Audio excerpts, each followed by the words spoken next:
Hello, Nidhi. Welcome, welcome. So great to have you here. I have met you a couple of times before, and it's always been a wonderful, wonderful pleasure. And I appreciate you taking the time to come here. I know you were preparing for the CTO Summit, so it is, even better that you have taken time from that and come to talk to us today. Like we all say, that's kind of the life of a woman. We kind of learn to multitask and get everything done. So here we are. So good morning, good evening to everyone attending. I know we have folks attending from pretty much all over the globe. Nidhi, why don't we start with a little bit of introduction from you? I'm just going to let you introduce yourself, tell us a little bit about yourself, maybe even a little bit about your journey to CTO and then SheTO. Thank you, Sangeeta and Intelliswift for having me. Always great to chat with you all. And I'm so excited to be talking about this today. I've always said a woman's experience of tech is very different from that of our male counterparts. So very, very excited to be talking about that. So thank you for all of you who showed up this morning to listen to the two of us chit chat. By way of introduction, I'm the CEO and co-founder of SheTO. We are a private community for women and non-binary engineering leaders. Less than 9% of engineering exec roles are held by women. SheTO is working on changing that. Through most of my career, I have been an engineering and product executive who has built, scaled, and transformed companies. I've led operations such as strategy, R&D, BD, as well as business ops. I've led various marketplaces. I've spent a big chunk of my career in the startup world. So I've had the fortune to lead various marketplaces as well as SaaS businesses. Prior to founding SheTO, I was the chief product officer at companies such as Hired, Upwork, and Ning.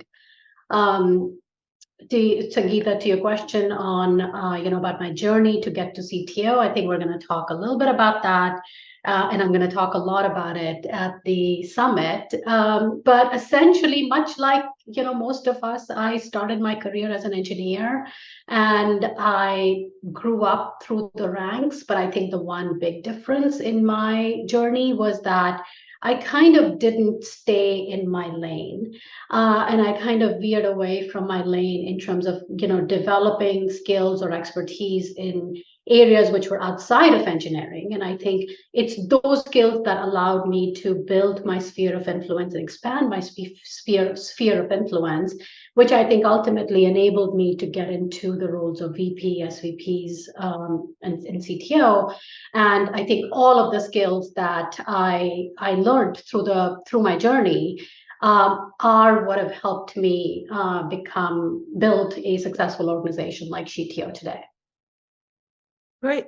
So when you started your journey, though, let's say when you were doing your undergrad or your master's, right? So obviously you were in the minority then, right? How different was your mindset at that time?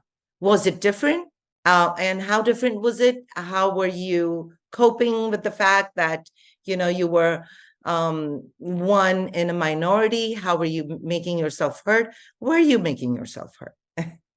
It's very interesting. I actually, my school, my alma mater was actually an all-girls school. I went to an all-girls Catholic school in India. And then I did my undergrad in India, and I came to the US to do my grad school. So from my all-girls high school, I went to an all-boys engineering college. Right? So that's the way I think about it. So my engineering class was, I think, a class of like 350 or 400 kids, had like 10 women. My college didn't even have a girls' restroom. So we truly felt like aliens in an all-boys school. So, I think, my mindset was that of integrate, not assimilate. You basically just want to not be seen as that unique person, as that woman. You just want to fit in and you want to blend in. But part of that journey is to always bring your A plus game every single day, because you have to prove yourself to everybody around you, that you belong, that you have the right to be there. And unfortunately, that didn't quite change when I, came for my master's. In my master's program, I think I was the only one. And my first job after my master's was at Bell Labs. And oh my God, Bell Labs, AT&T, those people have hollows around their heads. They are so smart. They have been there forever. And I was like, oh my God, I should just be a fly on the wall and take the back seat in every single meeting room. But unfortunately, that's just not who I am. So, I kind of just went with it. So I think the one thing that has stayed true through all of these years is I have always been true to myself. And I think that has helped me persevere. But the other thing that has changed, to the question you were asking, is my initial mindset was that of integrate, not assimilate. And today my mindset is the opposite. It is assimilate, not integrate. I don't want to lose who I am. I don't want to lose my identity in order to fit in. I want to be proud of who I am and own who I am, and make others around me accept me. That is such an interesting thing that you're talking about, because we always kind of just talk about, oh, this is this place, we are just such a assimilation of all different genders and cultures, and you don't want to assimilate. What we want to do is, yes, we want to get together, but we want to bring our own individuality to it. Because if not, if we are all just getting into a pot, and if you're all tasting of, let's say, like one same lentil curry, then it doesn't help. It's nice to be like a different vegetable or whatever it is in there. Yep. So I think that's a very important thing. Again, the same, it was actually a course that I was doing. And in that same course, I came across multiple things like unconscious biases, right? You realize that it's not just men or, other genders or whatever that have it. We all have unconscious biases, right? So there was literally one lady in the breakout rooms. We had breakout rooms, and she was like, so what level do you have to be as a woman where, you are in a break room for like a cake cutting and you're not doing the cleanup after? It's like, it's just an unconscious thing, because maybe as, moms or whatever it is, we're kind of used to like, just, okay, let's just get this taken care of, And what you kind of realize is that at the end of the day, it's only the women in the room, no matter what their level is, that are doing the cleanup. So how do you kind of fight these, or do you? Yeah. So I think I speak for a lot of women here. I think it really depends on your personality and how much you want to confront these, right? I will say, despite, you may think that, if I was, exposed to any unconscious bias, I would be the kind of person who confronts it. I don't. Because I'm just not that kind. I just become inherently very uncomfortable. And what that does to me when somebody questions me is I start to question myself, and then I go into my corner and I'm like, okay, I'm just going to hang here because this is comfortable for me. Right. There's another personality, which is like, what is wrong with you?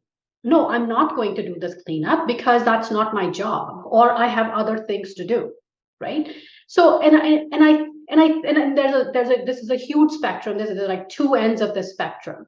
And I think what most women are faced with is this really bias or is this just in my head?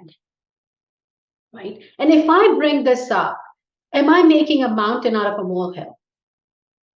And I will tell you, like I have faced unconscious, I mean, I'll give you examples. Simple things like I am sharing a document I've written with one of my directs, and he literally looks at me and he says, Nidhi, did you write this?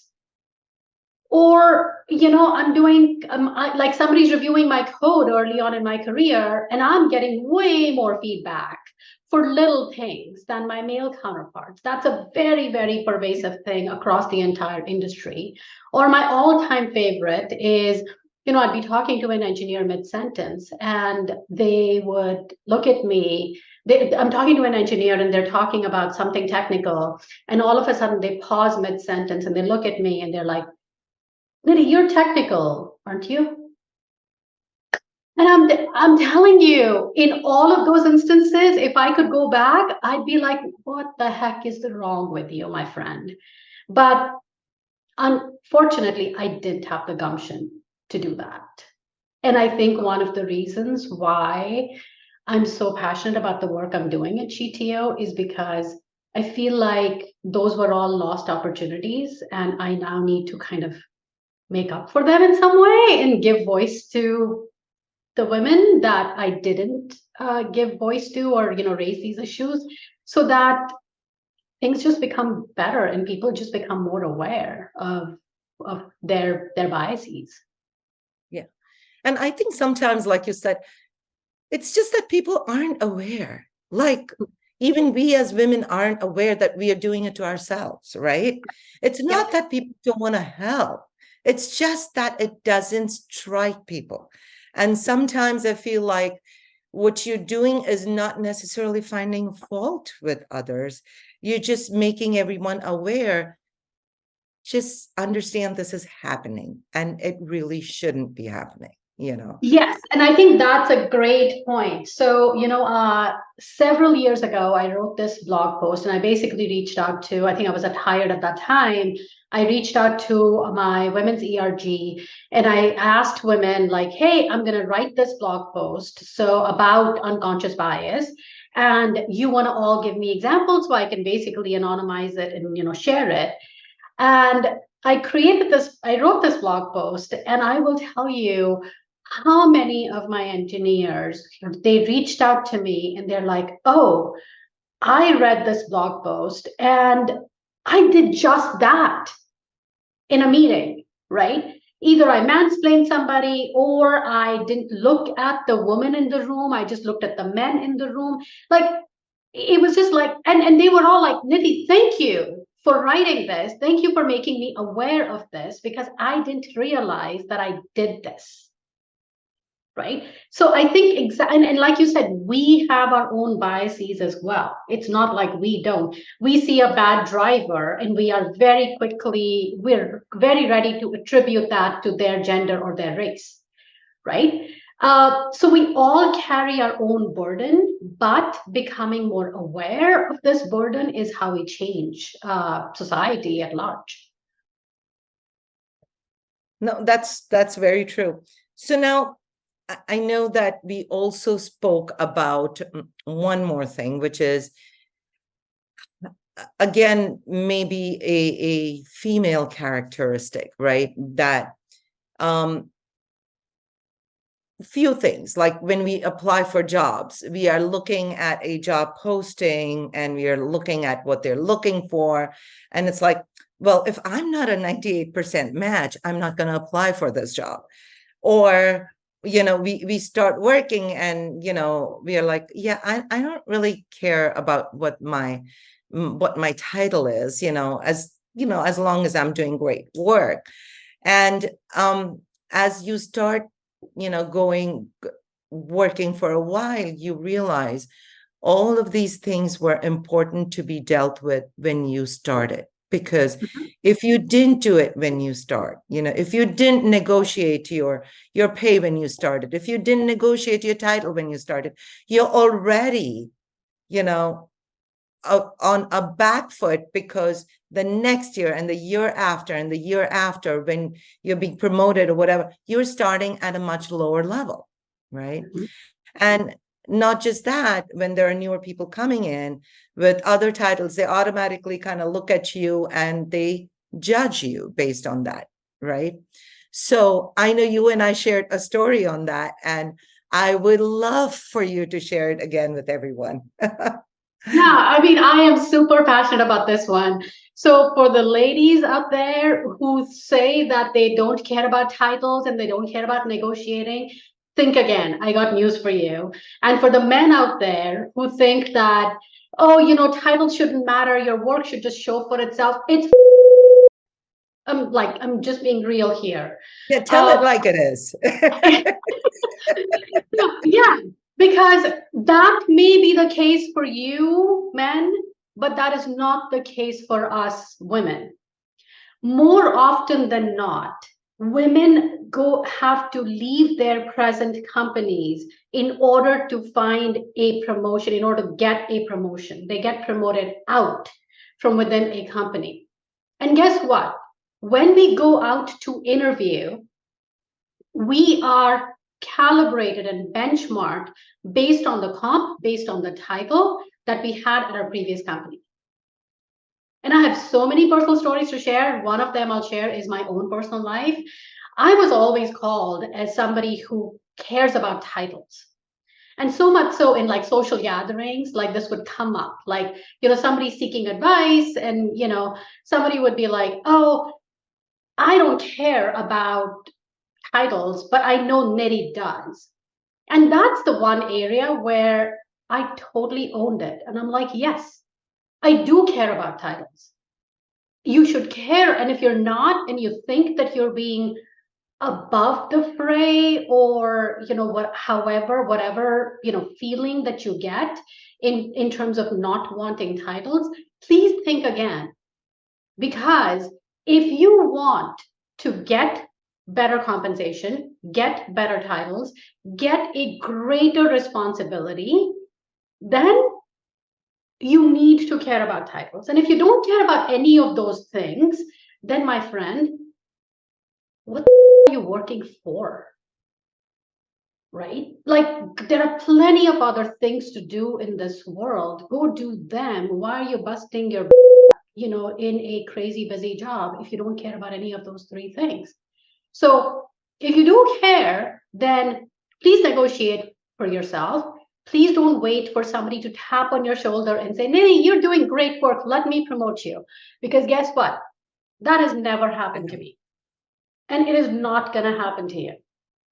And even if there is this one manager who you think really, really, really cares about you, they are still not going to proactively tap you on the shoulder and say, let me give you a 30K raise and let me give you a promotion. They'll give you a 5K raise, 10K raise. Is that going to make a material difference in your life and career? No.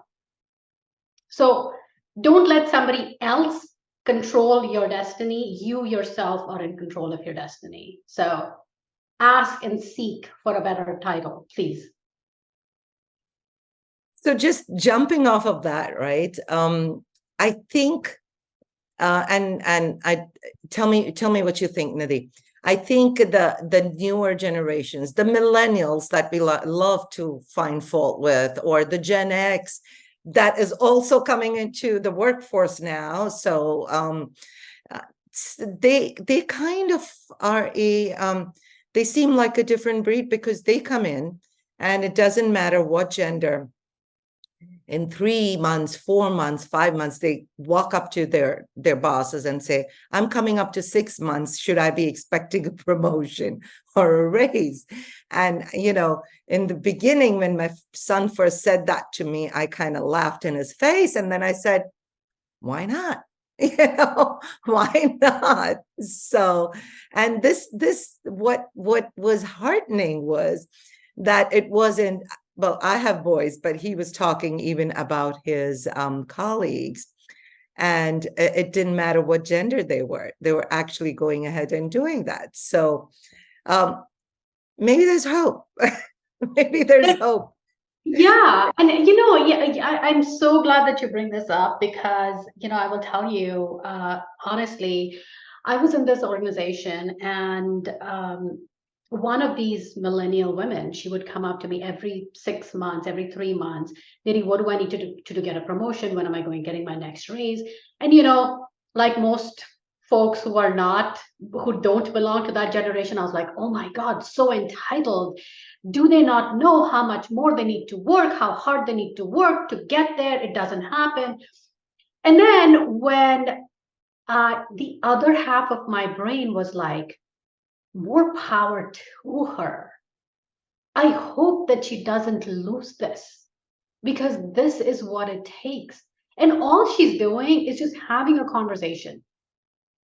And I really, really hope, and I think, Sangeeta, we talked about this on Friday, is I think that our career, when it comes to speaking up for ourselves or when it comes to our perspectives on the world, is in our career is sort of a bell curve, right? We are completely fearless when we are very early in our careers because the world is your oyster. The possibilities are endless. And then when you get to that mid-career stage, your fears are at their peak because you have a lot to lose. You haven't established yourself. You want to get that promotion. You want to get that title. You want to get that comp. You're raising a family. There are so many pressures on you. And then at some point, you get to the nirvana stage of, people like me who are like, okay, been there, done that. I can get a job anywhere that I want in the future, and I'm well situated. So let me focus on just being who I am. And that's when you become fearless again. With this generation, I hope that their bell curve of fear is not as high, that it's just a little bump and they continue to be as demanding and fearless because I think that is actually a really, really, really great, promising trait that this generation has. So being where you are right now, what would you do to reduce that bell curve? Because these are real issues in life, right? That you are in the middle of your career. You want that job, you want to keep working, especially as a woman, but you also have a family. You have kids who suddenly call you from school because they're in the nurse's office. And normally it's the mom who has to run. And normally it's the mom who's called first, right? Yep. From the school. So what would you say to women in that bracket, right? What can they do to reduce the bell curve? Because of course, depending on what the environment is, if it's an environment where there's a lot of jobs around, or on the other hand, there are not too many jobs around, that also affects things. But let's say we are not considering that. How would you reduce that bell curve? I think yes, there are two things, right? I think, Sangeeta, when you and I went through our careers, and you're an engineer yourself, right? So when you and I went through our careers, we didn't have a support structure. We basically felt like we had to go it alone. I definitely did in my undergrad. I definitely did in my grad school. I definitely did when I started my career at Bell Labs. And I was like, you know what? I'm just going to do what it takes to survive and thrive in this industry, no matter what it takes, right? I didn't have a support group to lean on. I didn't have a community to brainstorm with. But life today at work is very different. There are affinity groups within your organizations. There are affinity groups and communities like SheTO outside of your organizations. So there are other women who are rooting for you, who are helping you and lifting you up. It is for you to take the initiative and tap into your support network and leverage your support network. True. right? I think that is where the power of the community comes in, which was non-existent in my time. Yeah. No, I completely have to agree with you because, when I got married and then when I had a family, I felt guilty for having cleaners come in to the house because I felt like I wasn't doing enough, you know. And I mean, really, so, and Have then, fun. right? So it's kind of like that, right? We feel guilty that we are not doing enough, and we need to let go of that guilt. Right. It's not that I couldn't afford the cleaners. Uh, it was just like I felt guilty. It's the same thing with, with like after school care, or somebody is hiring someone to go pick up their kids from school. It's okay. It's okay. And Yes. now there are, I think, a lot of other women to tell them it's okay. We do that too, right? Yeah, 100%. And I think so. I think to the point that you're making, that we are, in addition to all of our responsibilities, we're also homemakers and caregivers and caretakers and all of that stuff, right? So, and I think, I think the one thing that is, there are two things we should all remember, especially if you're in tech. There are so many opportunities. If you find yourself in an organization where you feel like you're pushing this boulder uphill, you don't have to. Try for a bit. And then, you know what? If you're not able to affect change, if you don't think you have a voice at the table, if you don't think you have support from the e-staff, bail. There are plenty of organizations where you don't have to push this boulder uphill. There are plenty of jobs. And that's one of the reasons why I was so excited to partner with Intelliswift, because with GTO, I want to make sure that whoever we partner with, our values are aligned.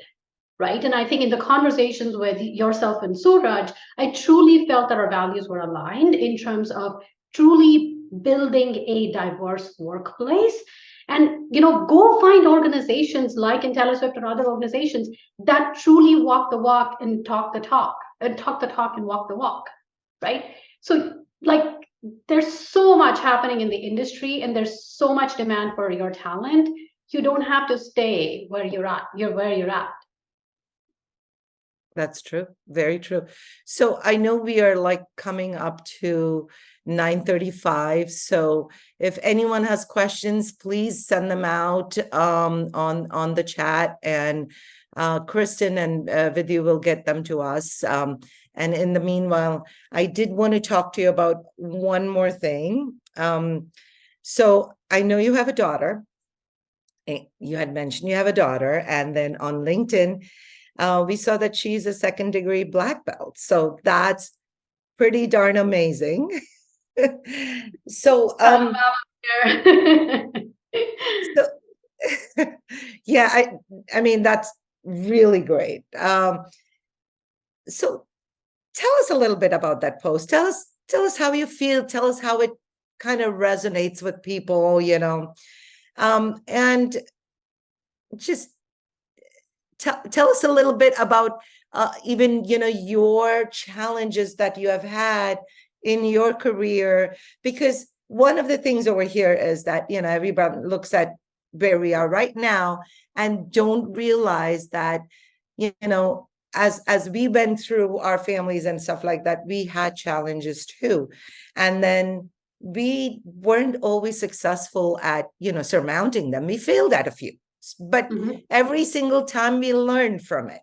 So if you can share any of those learnings, tell us a little bit, about how you have affected those learnings into, bringing up the next generation. That would be super helpful. Yeah, so I'll start with that post and I'll talk about failures. So, the way that came about. So my daughter at that time, I think, was 11. And, as you noted, she is a second degree black belt. And I was picking her up from the karate studio.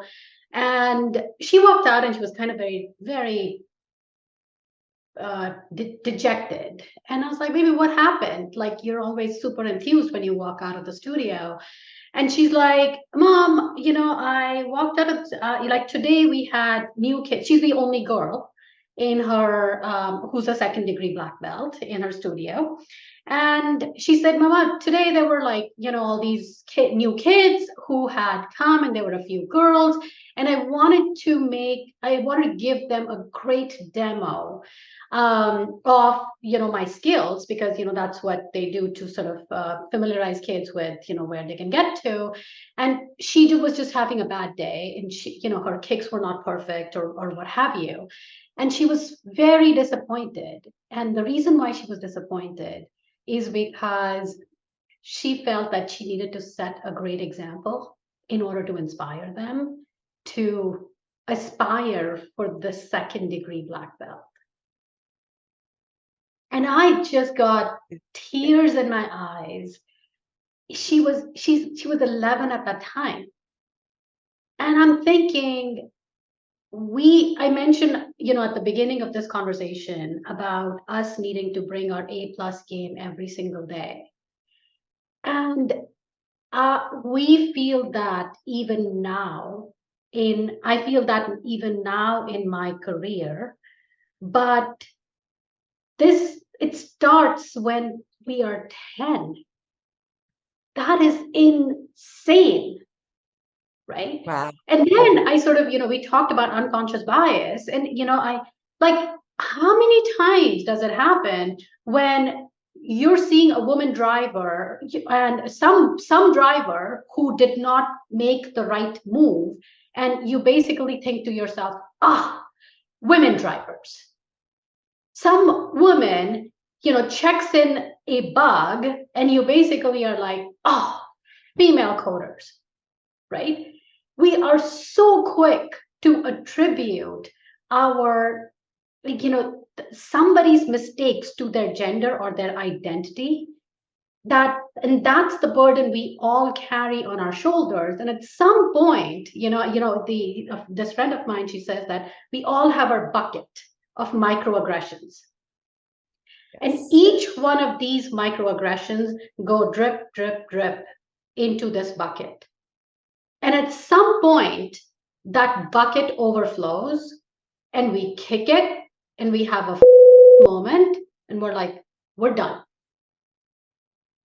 That's the reason why you see so many women leaving the workforce. 56% of women leave the workforce in their mid-career. Yeah. Right? So, and that's fundamentally the issue. So that's sort of, how that post came about, and that's,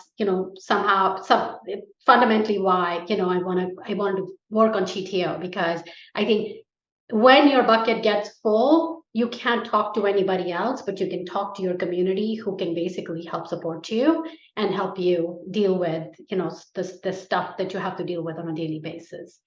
Very quickly, I think the other thing that you talked about was failures. Yeah.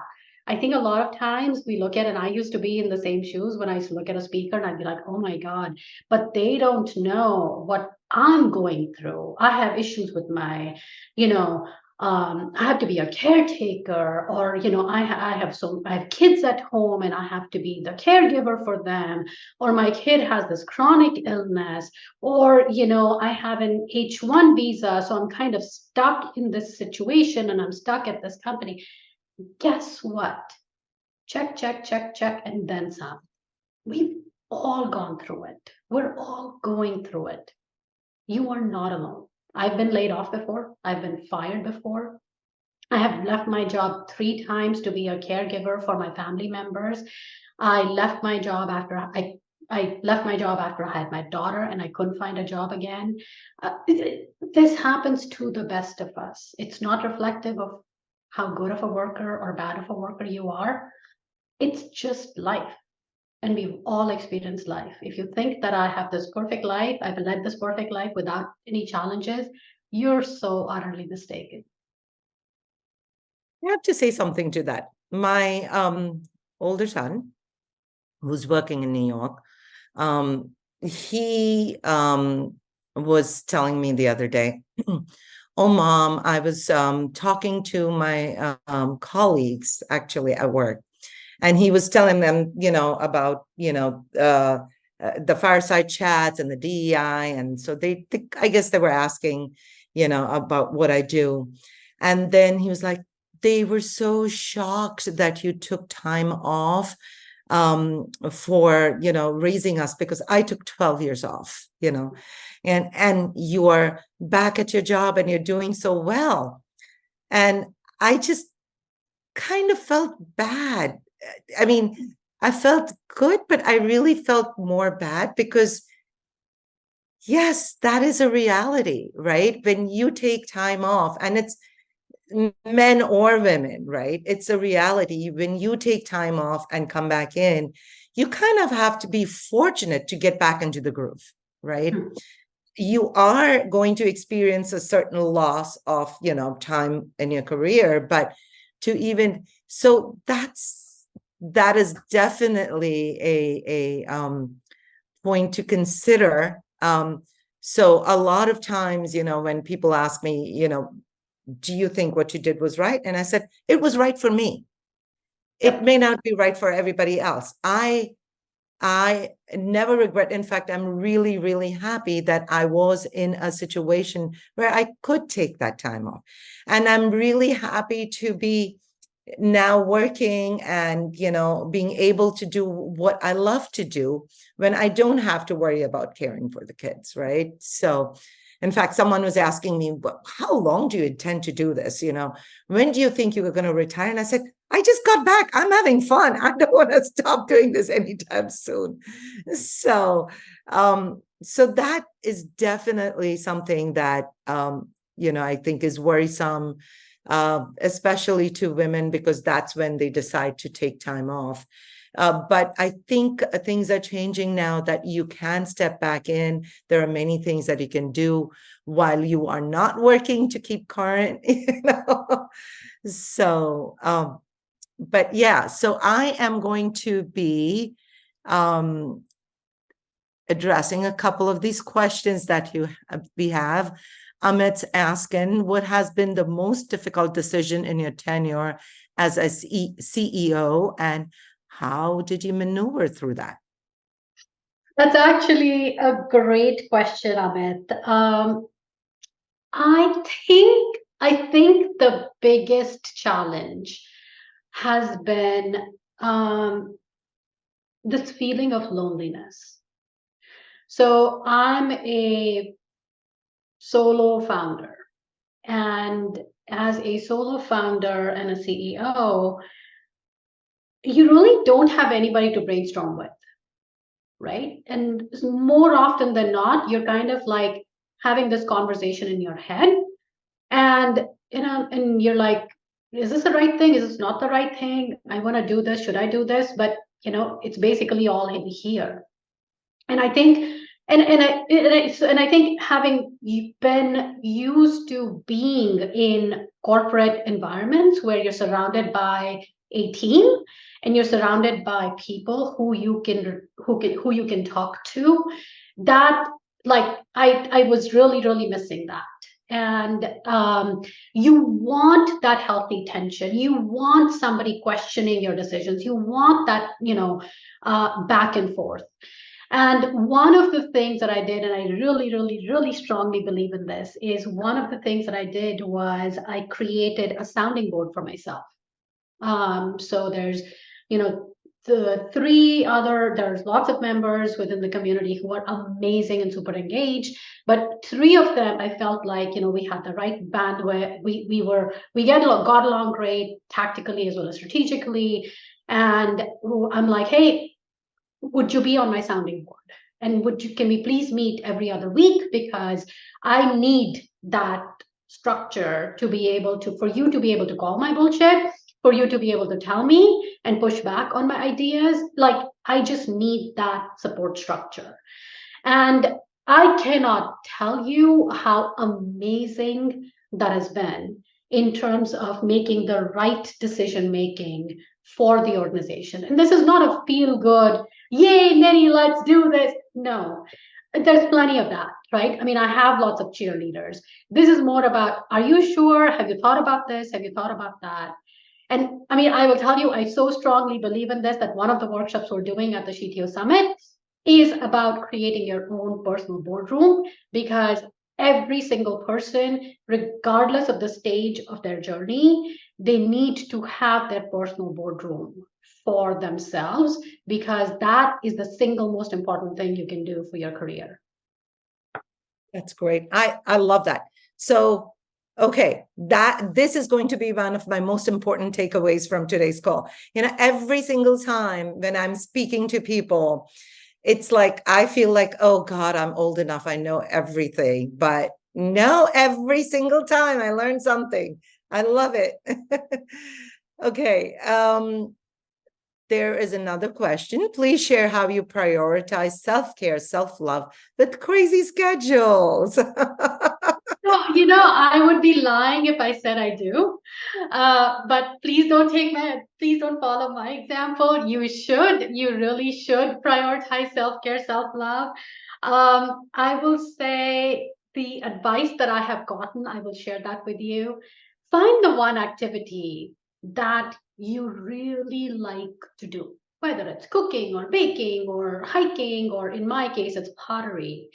Find the one activity that you absolutely love to do and block your calendar. I will tell you, my calendar is blocked for pottery every Friday, but every Friday comes and I delete that meeting. But at least it's a reminder, at least it's a reminder that I need to go back to it. And now I promised myself after the summit for 1 week, I'm just doing pottery. And I promise you I'm going to do that. So whatever works for you, whether it's, blocking your calendar, whether it's, letting your family know that, this is your time, however you do it, please do, because that is very, very, very important. Great, thanks. And then what strategies can work well to promote inclusion in the workplace? This is such a big question. So I love this question. Great job, Addie, for asking it. Kudos to you. So one of my favorite things is anytime anybody talks about diversity, what is typically their first reaction? Let me go hire a woman. Right? That is the absolute half-ass backwards strategy. Because guess what? Hiring or promoting that one woman is not the be-all end-all. And secondly, if you truly believe in, so I think that's the reason I'm really, really happy that you're asking about inclusion, because the journey needs to start with inclusion. It needs to start with culture. And I think my simplest philosophy with increasing inclusion and promoting inclusion is just try and walk in the other person's shoes and think about how they would feel, right? A very simple example is in tech, oftentimes get-togethers after work are drinking sessions at 6 p.m. I have a young kid. I need to come home. I love to drink, I will say, but I have a young kid at home. I need to come home, put dinner on the table, spend 2 hours with my kid before she goes to bed. I'm not going to be able to partake.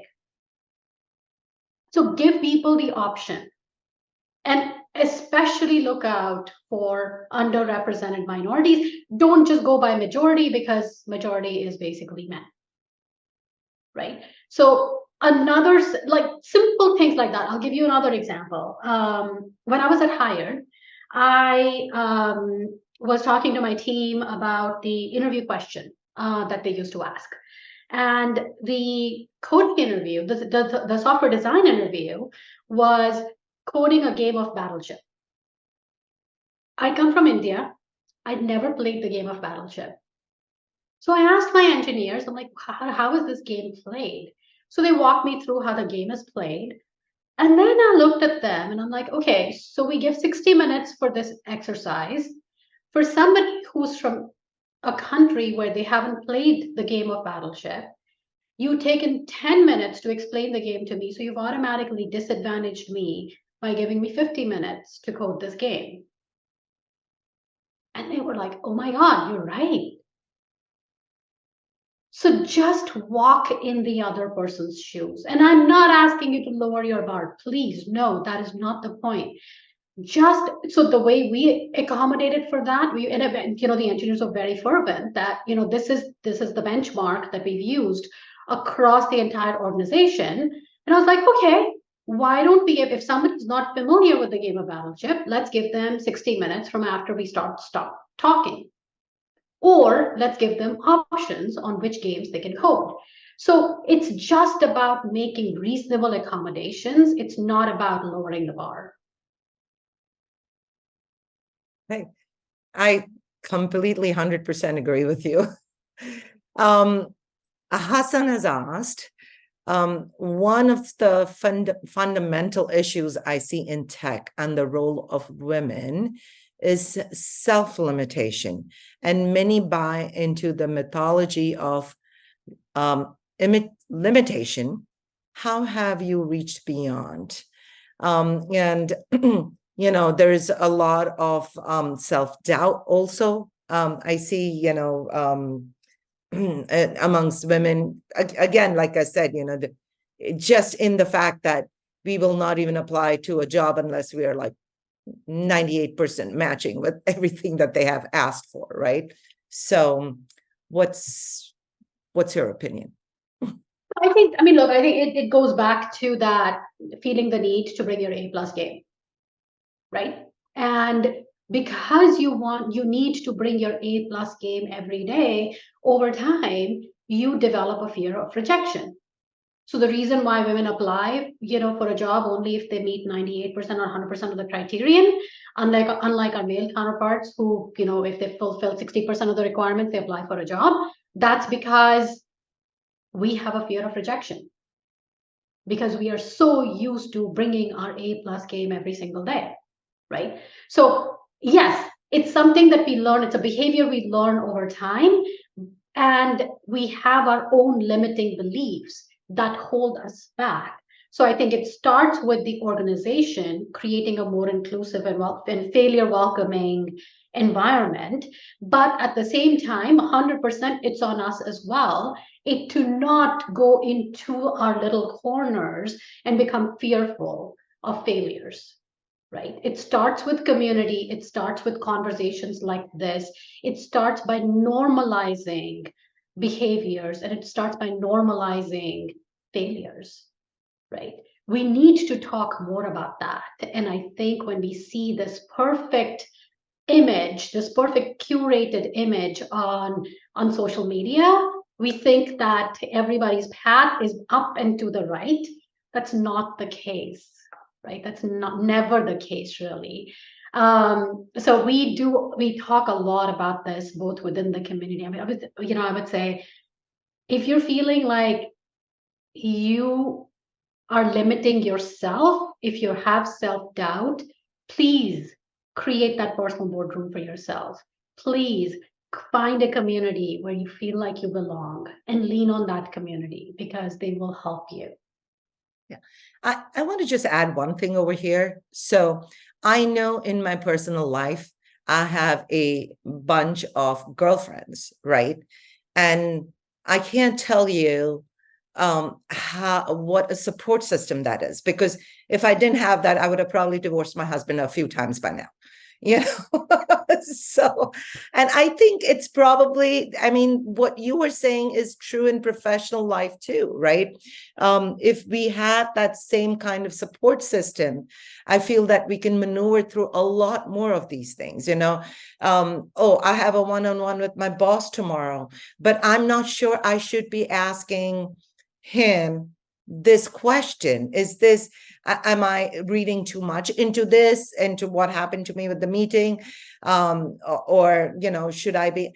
And those are kinds of things where, we have self-doubt, and then we are kind of limiting ourselves because we are not clarifying things, because it's very possible that the other people are completely unaware of this, right? Yep. So, and I will tell you firsthand every single day, right? Somebody from the CTO community will ping me for some advice.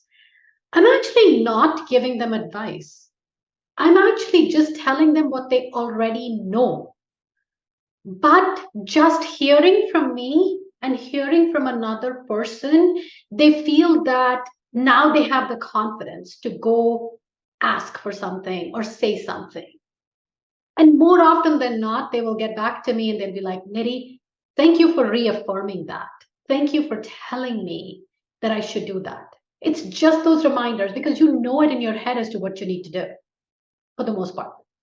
Right, right. Well, I know we're getting absolutely close to the hour and you have a drop that deadline. So thank you so much. Actually, we went over. So thank you so much for staying with us. Thank you for helping with all of this. All the best for your CTO summit on October 13th. And I just want to add one more thank you over here. As I keep doing these fireside chats, I see more and more and more men joining in. And I can't tell you how happy that makes me.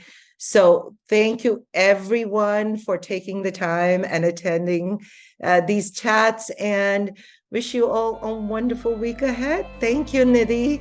It was so wonderful to talk to you. Take care. Likewise. Thanks, everybody. Have a great day.